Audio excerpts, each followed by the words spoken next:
I'm going to do that now. There we go. Welcome everybody. Thank you for coming to our Zoom talk number 5 on the 27th of April in the year of the plague 2020.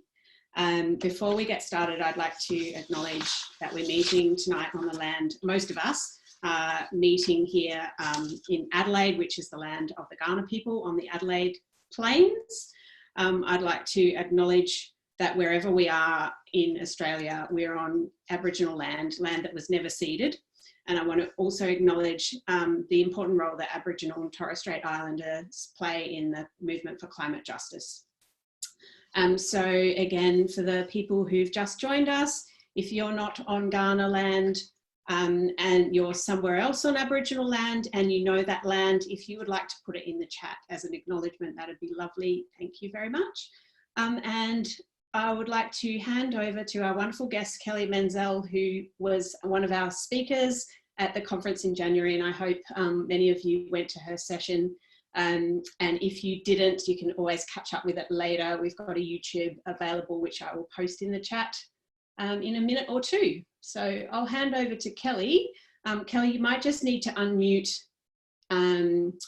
yourself if I can't find you to do it for you. Yep, no, I've just done it. So yeah. Cool, thank you. Thank you. Thank you so much for inviting me. I was so, I feel so privileged and excited to have been invited to join you this evening. I also would like to acknowledge I'm on Wadawurrung country, which I'm in Geelong, and the Wadawurrung people are part of the Kulin Nation. So I would like to acknowledge their elders past, present and emerging, and also their ancestral creator Bunjil. I'd also like to acknowledge Tyson Porter. I spoke with him at the conference in Adelaide and it was really fun. We actually really enjoyed it and we speak about it. We speak about it all the time.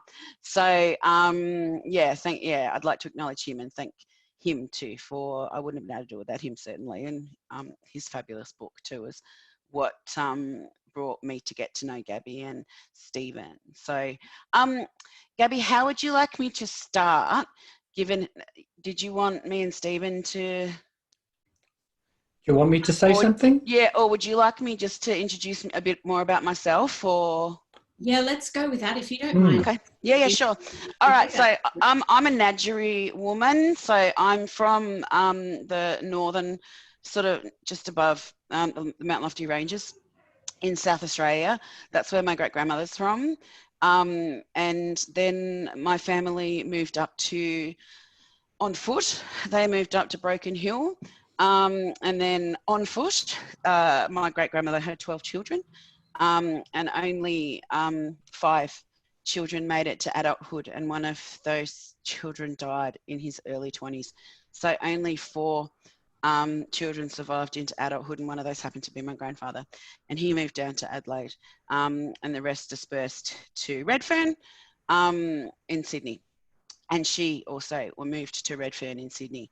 And so I actually didn't know terribly much about her until I moved to Sydney myself, and I'd never been to Sydney for longer than about 3 or 4 days in my whole life when I won a job up there, just quite coincidentally, and I started looking for her, and it worked out. I was working for the Aboriginal Health and Medical Research Council, which is the peak body for Aboriginal community controlled health in New South Wales, and I was working in a beautiful place called Little Bay, which is actually really significant because Little Bay is next to Botany Bay, and where we were on the country there is pretty much where everything happened.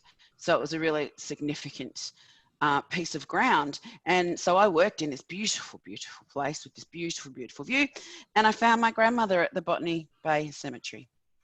And I did not even know anything about Sydney prior to, moving there, like I said. And there she was. And I actually went and I found her.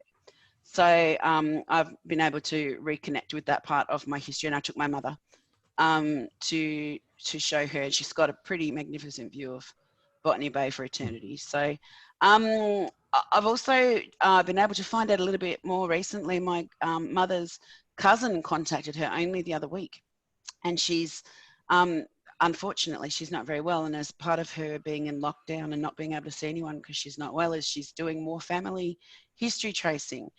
And she's been able to find out so much more than I've ever been able to find out. And she's going to send some photographs to us. So I'll actually have some photographs of my great-grandmother, because I've got my grandfather and other family members, but I don't have my great-grandmother. So I'm really excited to get that. And she's got a whole lot of information she's going to share that she's been able to find out too, which is built upon, I did a lot of my family searching on ancestry.com, and she actually built on a lot of what I had done. So we've been able to sort of build upon each other's work, and she's actually relocated back up to Broken Hill.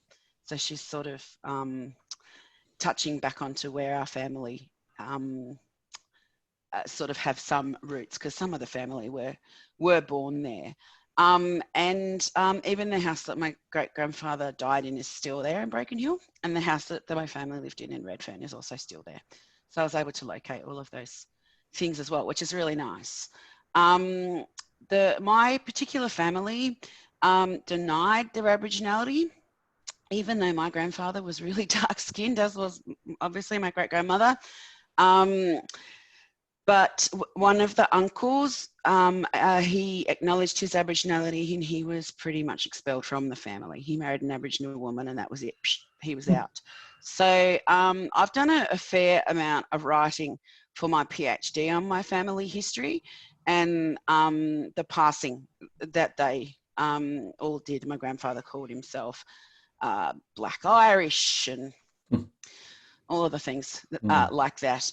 And I understand why it happened, and self-preservation and all of those sort of things. But of course, with that comes a lot of transgenerational trauma. He had significant alcohol issues and violence and all of the things that go with that too, so with the internalized racism. So I've done a fair bit of writing about that, I think, as a way of healing myself and for my mother. And my mother connecting with her cousin, I think, has been a massive part of her healing as well. So it hasn't been a very smooth journey in terms of getting to know my community, because I passed for a long time. As you can see, I'm not very dark-skinned. I'm very, very fair. But I have connected in to the Indigenous community when I started talking to elders about my history, and they accepted me straight away and started me on my journey of trying to find my family and trying to, reconnect with community. I have been reconnected into the Ngadjuri community as well as the wider Aboriginal and Torres Strait Islander community, and I still work within the community, but now I am working at an institute called Ngadjuri. I think it was still Ike when I was in Adelaide, but we've recently rebranded. So we're the National Indigenous Knowledges Education Research Innovation Institute. Very long name. Basically doing Indigenous research, but we also only teach Aboriginal and Torres Strait Islander students as our bread and butter business. We also, and I teach into a couple of units that we run for non-Indigenous students as well, around history and politics and socio-political things. So yeah, that's what I do in my day-to-day stuff. So I also am a nurse by trade. So I teach into nursing as well. Wow. That's me. So good. I'd love to be in your class, Kelly. That would be so fascinating. It's really nice, and it's interesting. A lot of the students that I teach, similar stories, we've got lots of students who are totally connected into community, know where they come from, know they can trace way back to, I've had students that can trace way back to, Benelong and things like that. And I think that's amazing, but there are so many of us that can't do that. So, for obvious reasons. And so it's nice to have that connection and to be able to sort of share that with each other. It's really lovely. So that's me. Over to Stephen for a couple of questions. And I have some questions as well, but I might let Stephen start us off. Well, I don't know. There might only be one, really. It's so great to see you again, Kelly. Thank you so much. Good to see you too. Yeah, Thanks for joining us this evening, and thanks for sharing with us what you just did. Oh, no, my pleasure. I thought I might quickly mention how come I came to ask you to come to the conference in January in the first place. The conference was obviously was about sustainability, and as everyone knows, that's not just about how we relate to our environment, but it's also about how we relate to each other, our social relations. And this was brought home to me when I read Tyson's book, Sand Talk. And particularly, actually, the whole book is great, but particularly the chapter, Duck Hunting is Everyone's Business, and your contribution to that chapter. And it just, the whole book just reminded me again and again of overlaps between it and what Tyson was sharing with us, and the sort of things that I'd read ecological economists and other ecologists writing about. So I thought, just quickly, before I ask Kelly a question, I might share a couple of quotes. One of them is from the book and from Tyson. And the other one is from Kenneth Boulding, who founded ecological economics in the mid-1960s and wrote a paper, an essay, called The Economics of the Coming Spaceship Earth, which a lot of people might have read in 1966. And these are words from Tyson in the book.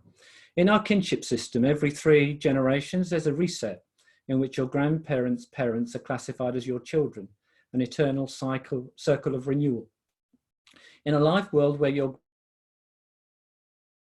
great-grandchildren become your parents, you have a vested interest in making sure you're co-creating a stable system for them to operate in, and also ensuring a bit of intergenerational equity. Those were Tyson's words, and these are the words they reminded me of from Kenneth Boulding. Why should we not maximise the welfare of this generation at the cost of posterity? Après nous le déluge has been the motto of not insignificant numbers of human societies. The only answer to this, as far as I can see, is to point out that the welfare of the individual depends on the extent to which he can identify himself with others, and the most satisfactory individual identity is that which identifies not only with a community in space, but also with a community extending over time, from the past into the future. So those passages, they just reminded me so much of each other. And then, of course, Kelly and Tyson came along to the conference, and they spoke about what is perhaps the most important aspect of social relations, certainly amongst the most important, which is gender relations. So I wondered whether Kelly might like to remind us. We spoke, Tyson and I, yeah, sure. Tyson and I, after it worked out when he had asked me to contribute to his fantastic book, it worked out, we work really well together and we get along really well and think very similarly. So we, he's actually also my PhD supervisor, quite coincidentally. That has happened since, but he and I thought, oh, let's do another project. And it was meant to be on toxic masculinity, but it kind of grew and it morphed into something way more interesting and way more significant. And it sounds kind of morbid, but what we have done is we watched 100 videos of street fights in colonized countries, and it was fighting amongst settler on settler violence. So it wasn't, you know, beating up on the Indigenous people. It was settler on settler violence. And we were looking at the idea was to look at to see if there were any, ostensibly, any rules of engagement that happened around that kind of violence, you know, whether people stepped in to try and stop the violence. Was there any reconciliation afterwards? Because Indigenous communities, particularly an Aboriginal community, violence historically has been used for other reasons to resolve issues. Once it's done, people shake hands, it's reconciled, you move on. And so we were looking at that, and we set up some, you know, here are some things around, you know, whether things are controlled violence or not. And the one thing that leapt out at us was gendered violence and the way women were always given a role in particular violence, even if women were really super angry and they wanted to step in and punch on with someone and really get, you know, involved or whatever in this particular scenario, the violence would move away from them. Almost to the point, like we were watching scenarios where it was almost like the seas parted. And even if she wanted to engage in any way, there was no way that was happening. The only role a woman could play was to step in and say, hey, come on now, let's not fight.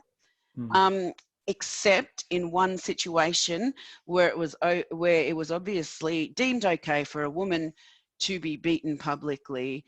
And it was at Disneyland of all places.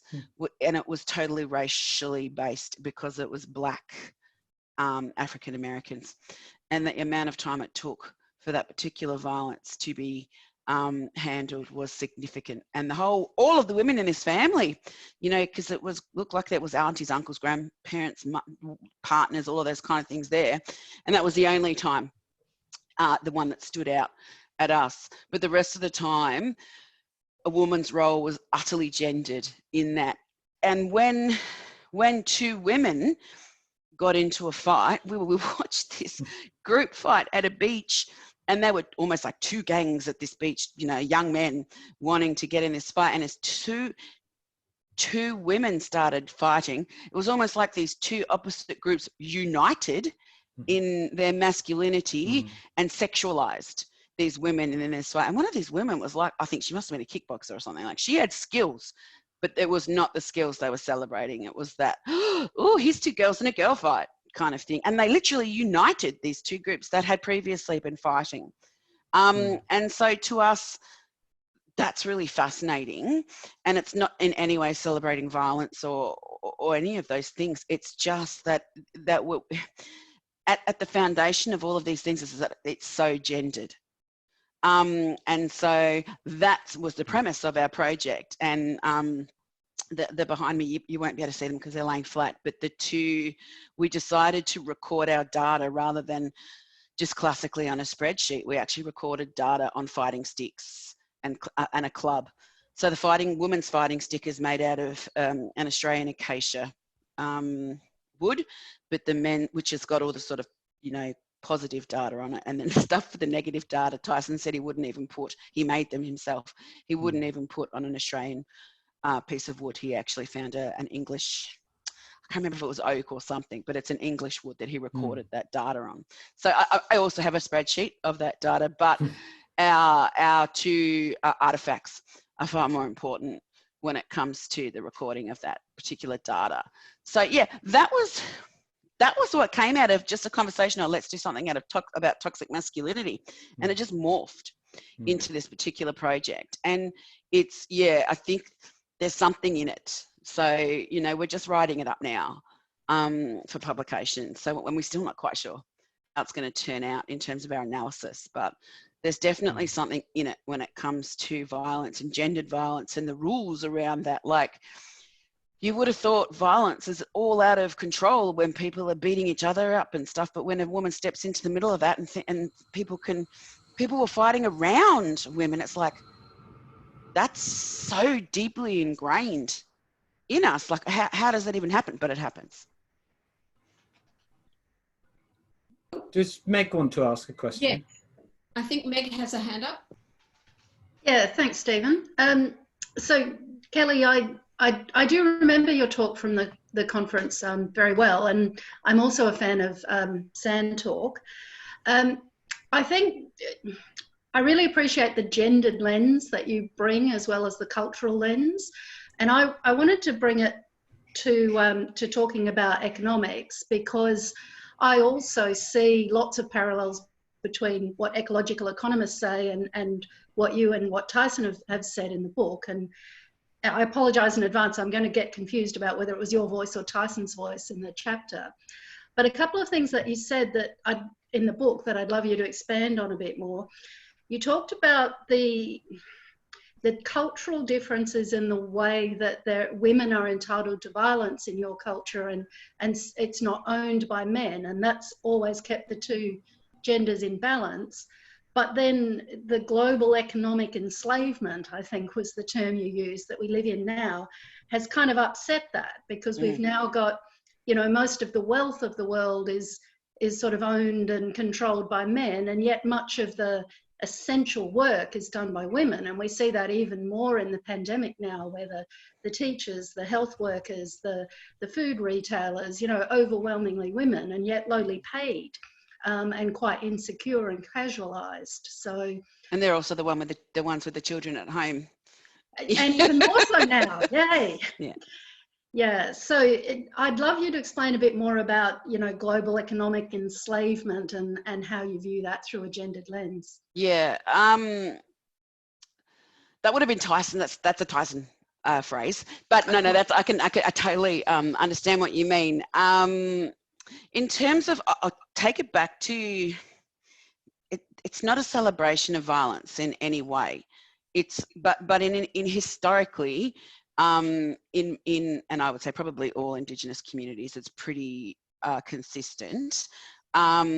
Controlled violence, an enactment of violence in a controlled way, and it's managed by a group to resolve an issue. So whether that, you know, be a small infraction in a community or a large infraction, and so the punishment reflects the crime. That is what he means, and women and men were equal in that. So therefore, if a woman, you know, cheated on her husband or whatever, she might get a spear in the leg, or, you know, or if there was some disagreement between two women, they might have to have a fisticuffs to get over it. There's very little bloodshed. The community controls it. So if someone steps out of line or does something that is considered to be inappropriate, the fight is stopped by the community. Like an elder might say, no help, no hair pulling, or no, you know, don't do that, no kicking, no this, no that. Also too, if someone might, you know, lose their footing and fall down, the fight is stopped for a moment. People then will stand up, and it gets reset. At the end of this situation, whomever is and it's not the victor, but whomever has resolved in the sort of, you know, positive affirmative position, it's a shake hands and walk away. And the idea of that being is the issue is resolved, and it's resolved full stop. In European and white punishment, you commit a crime, especially if you get caught committing a crime and you go to prison, or if you get something charged against you, you live with that crime forever. You carry it with you forever. In Indigenous communities, once it's resolved, it's resolved. You know, one might be expulsion from community for 6 years, but once that 6 years is up, it's resolved. You get to then, you know, start afresh.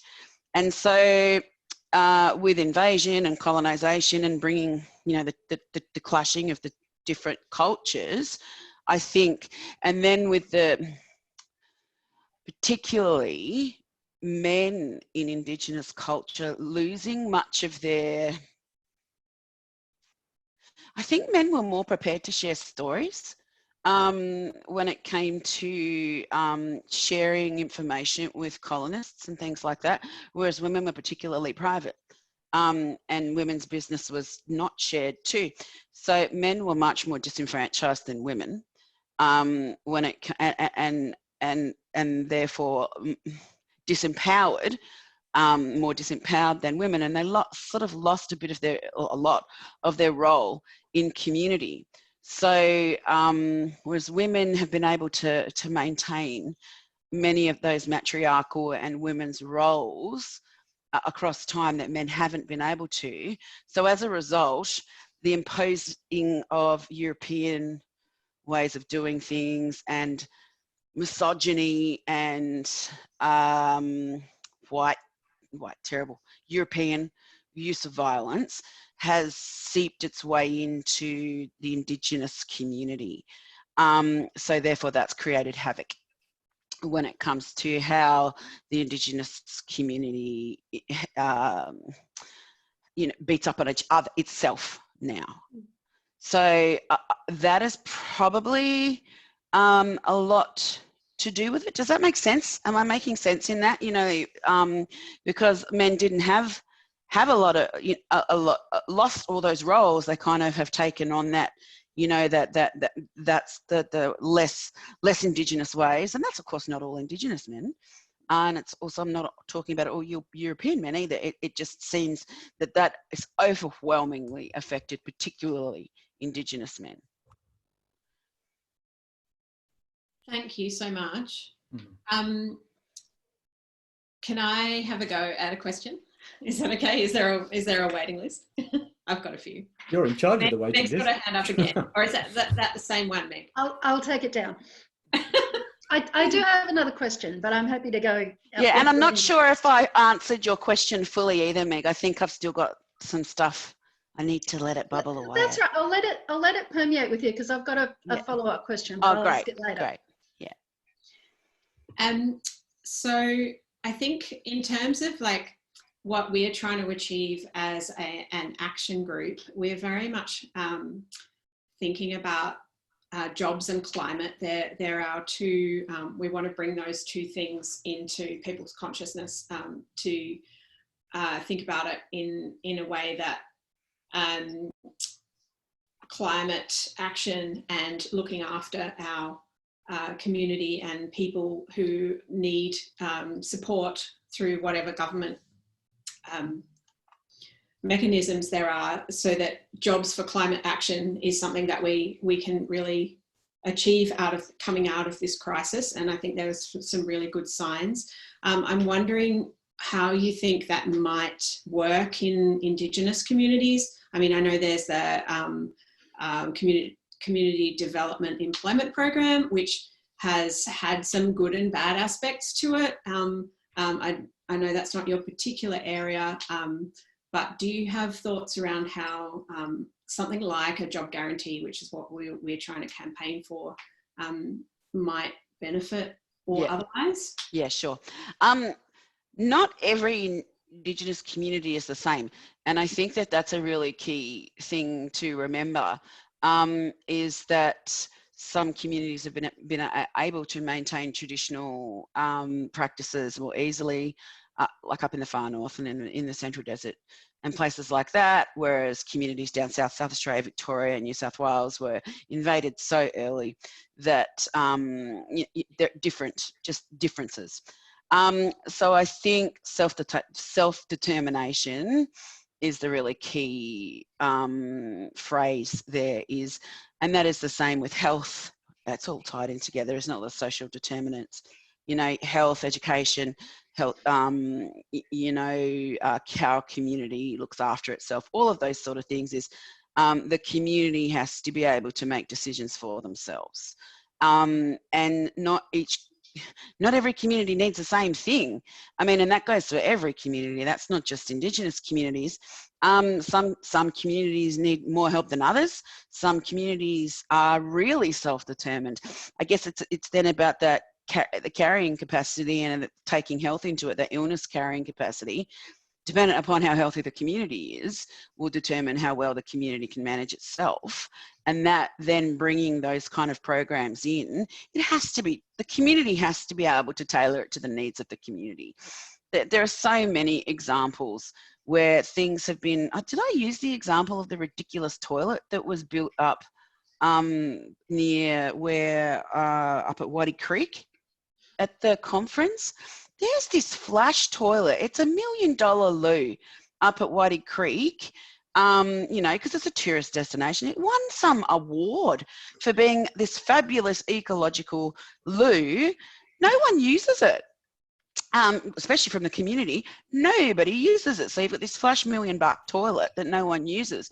And the reason is there was no community consultation, and it was put in a place where for this particular community, that's private business. That's stuff you do out the back somewhere. You don't announce to everyone, hey, I'm going into this flash $1 million toilet to do my business.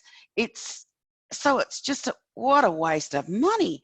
And there are so many examples of that. So no matter how good an intention may be, you're wasting your time if you don't talk to community, and if you don't engage community, and if you don't ask community what community needs. So community has to, you know, it has to be self-determined.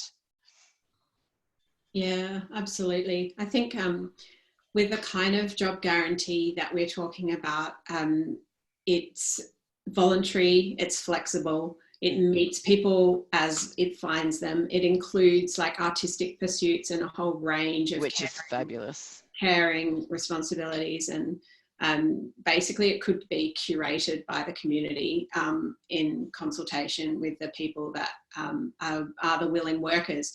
And one thing I really love about it is that it will mean that crap jobs cease to exist. So, you know, you won't be like working for, you know, on the run or a big for nothing, doing something that nobody else wants to do just because. Exactly. Yeah. Everybody will have to lift their game. Yeah. Yeah, I think that is really important. And I think that that's important not just for Indigenous communities. That's important for all marginalised communities. Yeah. Yeah, because one size does not fit all. Should we go back to Meg's question?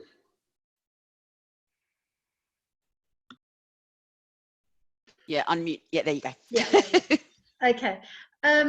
Yeah, so I guess as someone who was brought up, you know, as a girl, constrained by society, abhorring violence and that sort of thing, some of the things in the book are confronting for me. Yeah. You know, I love some of the lines you said about, like, I'm constrained by my clothing because it doesn't have pockets and it has buttons that fly out all the time if you move naturally. But yeah, one of the confronting things, and again, I know I might be asking you about something that Tyson said, but there was a line in the book that said, if you live a life without violence, you're living an illusion and you're outsourcing your conflict to unseen powers. Now, there is a direct example in there, things like, you know, blood diamonds or the, you know, the rare metals that are in our phones, and we just don't think about the suffering of the people in countries. We're all good as long as we've got our little mobile phone in our hand. I didn't hurt anybody. I didn't do any violence, but, you know, I'm carrying. We're all on our computers. Yeah.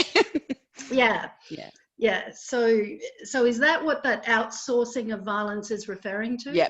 Yeah. It's unpalatable to us, so we send it off to third world countries, developing countries. I also shifted uncomfortably in my seat when I read Tyson's work for the first time, and I had to sit with it for a period of time because it's so complex, and his writing, whilst accessible, is really multi-layered. And yeah, because I'm a pacifist myself, I abhor violence, I'm anti-war, I'm all of those things. However, we do live in a society that is violent against women, against minority groups, against, you know, marginalised groups, against pretty much everyone, unless you're, you know, wealthy, white, middle-aged man, really. And even then, there's perpetrations of violence. So that is his point, is that now we're in a situation in developed nations where if it's too unpalatable for us to take, we'll just shift it offshore to places where we don't have to see it happening. And then we can have our little mobile phones, doesn't matter, because, you know, that happens somewhere else. Yeah. So, yeah, that's his point. Yeah. Yeah, and you're making the distinction between, you know, violence that is controlled and happens in public, as opposed to abhorrent violence can happen in private, but if you don't see it, or even if you hear your neighbour calling out for help, you know, it's not happening in your house. What happens behind closed doors? You don't have to ring the police. Yeah. I mean, Tyson uses a symbol because, of course, he loves symbols, and even though violence sits really uncomfortably with me, I did love that symbol of showing, you know, the child surrounded by the circle of the mother, the triangle of the man, but then there's the aunties and the grandmothers and the female in-laws sitting around the man. Or protecting. And what was the term that because they're protecting the woman, they actually hold the life or death of the man in their hands. Yeah, and that's about a balancing, isn't it? And about accountability. You know, about being accountable for our actions and knowing that our actions don't just affect us personally. They're so much bigger than that. And I think with a capitalist view of the world, I don't know necessarily if that's taken into account. You know, oh, I didn't do anything. I didn't hurt anybody. I'm just working at my computer on my desk. But the $1 billion I just invested somewhere, what did that do? So yeah, that's his, yeah, that is the crux of his argument. Yeah. So the more separated you are from the work that's actually done, so the less you have to pay attention to it. Yeah, and the less we talk about it. Like that violence that happens behind closed doors, that's not restricted to any particular socio-economic group. It happens in every group, but every ethnicity. But it's behind closed doors. It's private. And we don't talk about private things because that's private. But we should. You know, if we don't talk about it, nothing will change. So, thanks, Kelly. Excellent. Sorry, Gabby. I've just noticed there's 2 great questions here in the chat, just a little bit further up. Jacob asks, is there a way to avoid that kind of outsourcing of violence, or is it pretty much implicit in everything we do? And then I'll say Bernard's as well, because this is a really interesting one. I think we should also consider that we can commit violence in our thinking. Oh gosh, yeah. But our language, people are so, I'm shocked when people are unaware of the violence that they can perpetrate in language, and that the effect that can have on people. I'm a massive, I should have done social work. I've got a colleague who's a social worker and I love spending time with her because social workers spend a lot of time talking about language and the impact of language. And yeah, we can commit violence with our thinking. We can commit violence with our speaking. Violence is not just physical, having a punch up with someone. It's so much more. Cutting a tree down is a form of violence. Setting fire to something is a form of violence. There are so many forms of violence.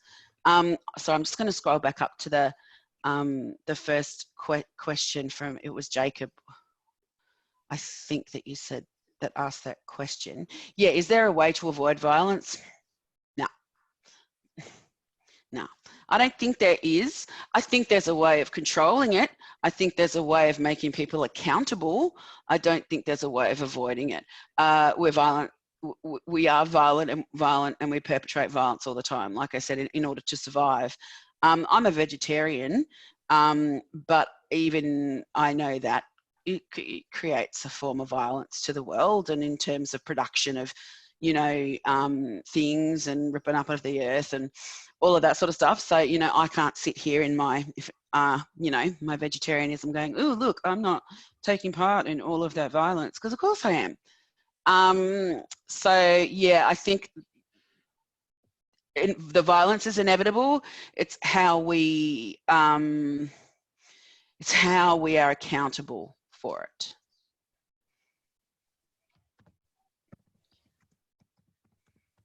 There's some great comments and contributions in the chat too. So if you haven't had a look at the chat, do have a read.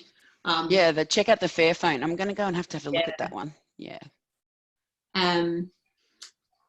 There's a comment about structural violence that we can see in the way poverty, unemployment is perpetuated and systematically maintained, which invariably results in people being unable to realize their lives and potential. Yeah, and that is, and because we all recognise the obvious stuff. We all recognise people calling out racial slurs, people being physically violent, all of that stuff we recognise. And it's illegal. There are laws, you know, that say you can't do certain things. However, the structural stuff, the covert stuff, it's dirty. It's insidious. It's stuff that most people don't even recognise it's there. And we partake in it every day, particularly if you work for larger organisations that have systems and structures. Like I work for a university, every day I see it, and it's sometimes I get angry, sometimes I laugh, sometimes I cry, but it is perpetuated. It is perpetuated against Indigenous people. It's perpetuated against you know, different marginalised groups, people with disabilities. I'm saying disabilities incorrectly. What's the appropriate term? People with different abilities. You know, people with chronic illnesses, people from international students. Oh my God, what our Prime Minister said about international students recently. And nobody tends to question those things because it's like, well, no one did that individually. Like, people tend to think racism and all of those kinds of violence are an individual thing, and they aren't. They are actually mostly systemic. And perpetuated in systems, and perpetuated in policies, and perpetuated in practices. And like Susan said, it stops people from being able to realise their full potential, not for lack of ability and skill and intellect, but for other reasons.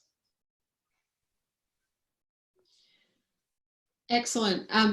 Sue has suggested we could potentially do a little bit more on this, and she's got a podcast that she has talked to me about previously. I think that's definitely an idea we should follow up. Hope you're in.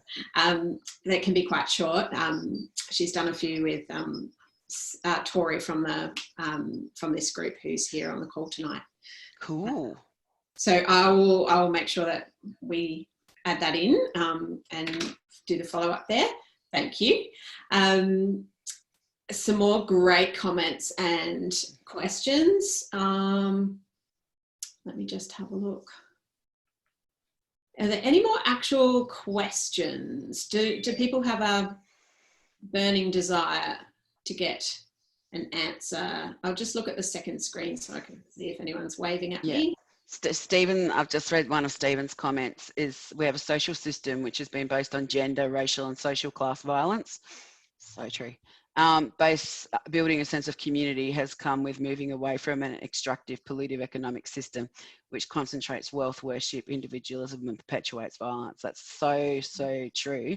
And for some reason, people are fearful to move away from that. And I don't know why, because it's not good for anyone. It's not good for the person perpetuating the violence, and it's not good for the person who is having the violence perpetuated against them. But there's that fear to move away from those things and to move into that sense of community. And I don't really understand why. I mean, I'm sure there's lots of literature on it, but I don't really understand at the crux of the reason why there would be this fear of community, other than there's a fear of communism and socialism. And that is what people are fearful of. But at the moment, we're living under a right-wing socialist regime, all being locked away as we are. So, but I guess people aren't calling it that, so. Do you want to say something about what we were talking about before when we caught up earlier today about the insidious creep of authoritarianism and the over-policing of marginalised people? I'm absolutely amazed and shocked, and I don't even know the right words for the lack of rhetoric that isn't happening with it. You know, no one's talking in more mainstream circles. I'm sure it's happening in conspiracy circles, but in more mainstream circles about this police state that we're living in at the minute. And I understand people are fearful of this little invisible virus and those things. I get that. Being a nurse, I'm fortunate. I've got a little bit more understanding of viruses, and well, not just viruses, but, you know, health and transmission of diseases and all of that sort of stuff. And so I'm a little less fearful of that. I'm just irritated and angry by the control that has been so suddenly inflicted upon us. We're looking after your best interests so you don't get sick. But but that it is just, people have just done it so quickly and easily, and that no one's talking about it. I used the example with Gabrielle and Stephen earlier. One of my students lives in Mildura. There's a large Indigenous community that lives in Mildura. There are police cars at the end of their streets, wanting to know, why are you going in and out of your street? What's your address? Show us your driver's license, which is just your ID card. I mean, we may as well call it what it is. You know, and she's got 4 kids. She runs out of milk frequently. She just wants to go to the supermarket to get some milk at 9 o'clock at night when she runs out of milk. And that all of a sudden becomes this, you know, this controlled thing where she's bullied in a situation, you know, going in and out of her street. And I've heard of, Tyson was telling me he had seen a very military looking drone scooting around the suburb that he was living in, and that just horrifies me. And there's no going back from that. We're there now. Like, people are calling things the new normal. This is a terrible new normal. And how do we then step back from that? How do we maintain our freedoms whilst maintaining our safety? But how do we do that? And how do we do that collectively so that we're not checkpointed everywhere we go, so that we're not, you can't be together in a group larger than 2. God forbid we have a conversation with a few more people. That's really frightening to me. In fact, it's terrifying to me. And I am more frightened of that than I am in any way of COVID-19. Yeah, look, I think here in South Australia, we've been really lucky. We are not quite as curtailed in our freedoms. And people can choose to self-isolate and protect themselves, but it is a choice. It's not. I have no choice here. Yeah, yeah. So again, we acknowledge that we're pretty damn lucky, and it could have definitely not happened like that for us. Most of us in South Australia. Can I quickly just add to that? Being South Australian myself, I reckon that also might have something to do with the history of South Australia, and South Australia being an independently settled, non-colonised, non-penal state based upon, you know, making it on your own and making it, you know, like yourself. I reckon maybe there's something in that as well, which means is you then can't restrict people's, you know, liberties in the same way. That might be something in that from, you know, South Australia being settled quite differently too. So, because whilst that's a really interesting thought. Yeah. Yeah, because whilst it can be a conservative place, South Australia, it can also be quite progressive at the same time. We have our moments, hey? Yeah, yeah. And our Premier, you know, I think he's doing pretty well. He's, not done anything completely stupid. Other people might disagree, but cool. I've been Dan Andrews is a Labor Premier of Victoria, and he's been incredibly sincere in his, you know, shutting down of the state and controlling people, and but it doesn't matter about his sincerity. The outcome is people in Victoria and New South Wales are the same. The argument being that we're more densely populated, therefore we should be controlled differently, is that he's shut down the state, and so many people have lost their jobs, and so many people have, you know, been not lost, but stood down, which means they're not earning money, then they're not paying they're not able to pay their bills and feed their kids, and that's awful. I can't even get the words like this. It's just awful, and I'm just so deeply saddened by that. Yeah. We've got a few more minutes of our hour. I have one which might be a little bit controversial. And unless anybody else would like to jump the queue, because I've had a few questions already. Meg? Okay. Do you want to go, Meg? You have to unmute. Sorry, I was going to say I have had a few questions as well, so happy to not if someone else has a question. You can either pop your hand up using the controls or just wave wildly at me. And did you know you can change the colour of your hand? No, Oh, I didn't know that. They have different, you can go from a weird Simpsons yellow all the way down to like a chocolate brown. Wow. So Kelly, in the absence of other questions, social housing. I've had my hand up for about. Sorry. Oh, go ahead, sorry, Paul. You go for it, Paul. Thank you.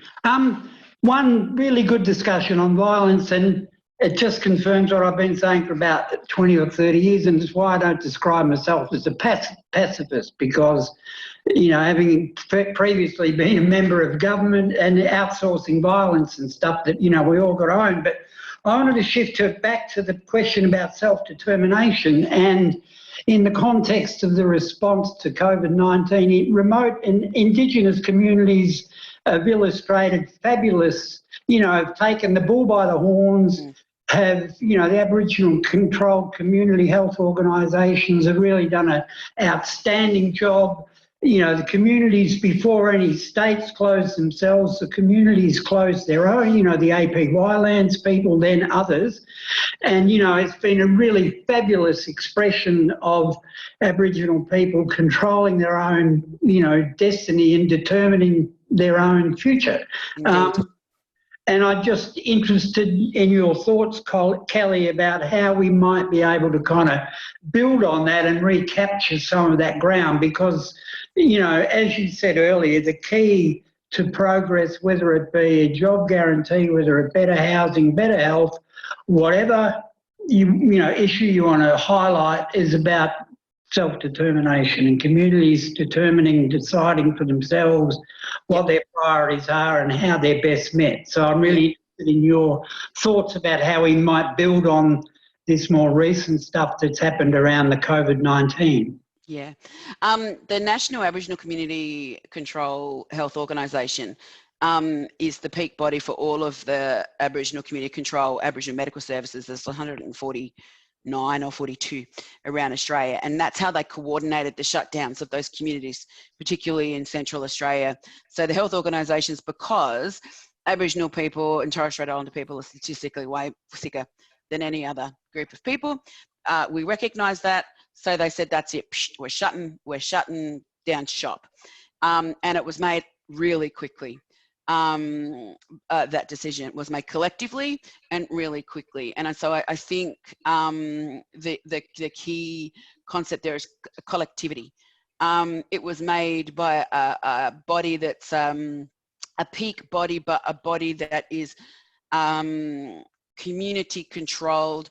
So it's run by the community, it's owned by the community, it has a board of community members. Those community members are voted in to that particular board, and then basically it's run like a not-for-profit, even though it's, you know, funded from different sources.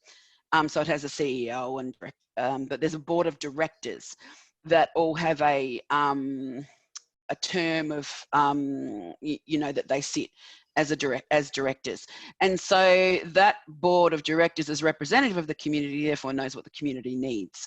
So I think that that's really important, is that you have to have community members who know what communities need to be able to say, right, XYZ has to happen, it has to happen quickly, or we need particular resources over here, or we need particular funding there, or we need a building built here, or something like that.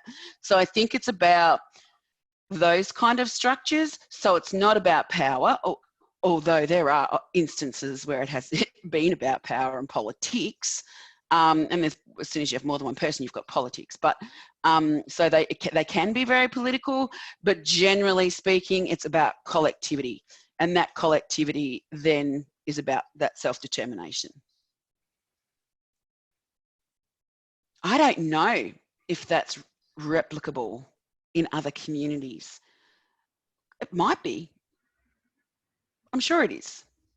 There are community organisations all over Australia that probably run very similarly.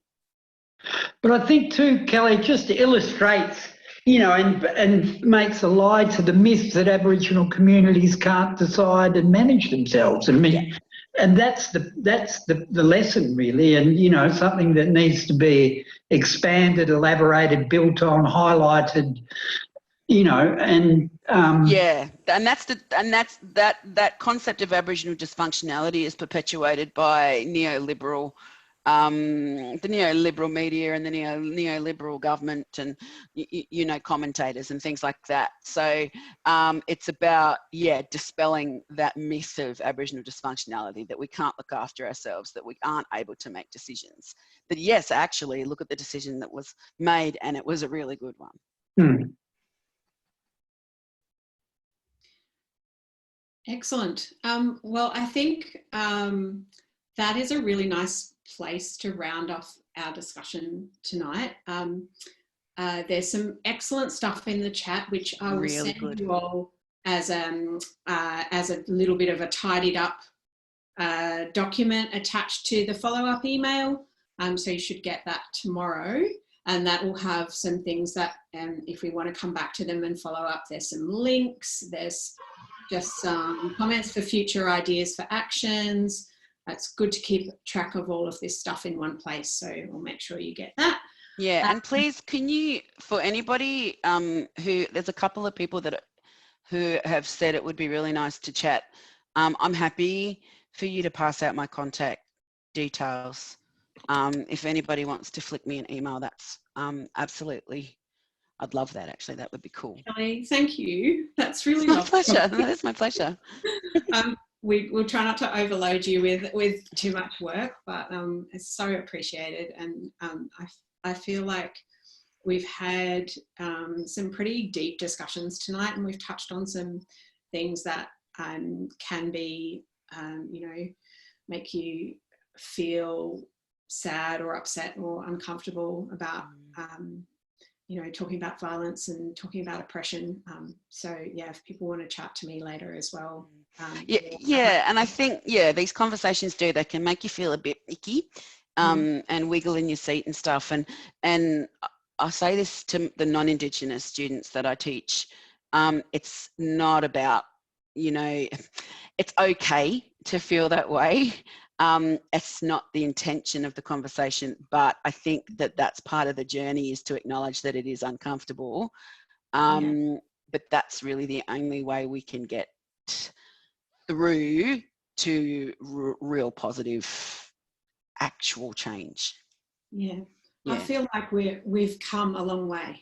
yeah, that's right. I do too. And I think generally speaking, it's not all hideous and awful and stuff like that. And I sometimes forget that because I spend so much time writing about and researching about violence and racism and stuff, and you have to step away from it. And sometimes I go, actually, do you know what?